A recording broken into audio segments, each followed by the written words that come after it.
Definitely my speaking skills improved because we did a lot, like it was one of my very first times that I would get in front of a bunch of people and a panel of judges to present. And I did my teamwork skills, but got better also because like based on the personality test, you were either like a president, you were a VP. Like it wasn't like you got to choose in your group, but like they were like, oh, if this was your dominant personality type, maybe you would want this.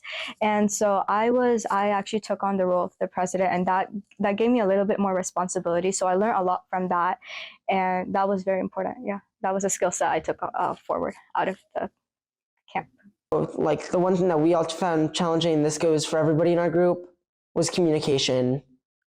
Just trying to figure out how do we communicate with each other, like giving a rundown of stuff. I felt like our group communication skills kind of improved in this setting with us working together. One of the things I felt that the program has helped me to use in my daily life is public speaking. That's probably the biggest thing that people don't know how to do even into adulthood. And the earlier that you learn it, the more that you'll be able to practice it and you'll be able to use it and keep building on it.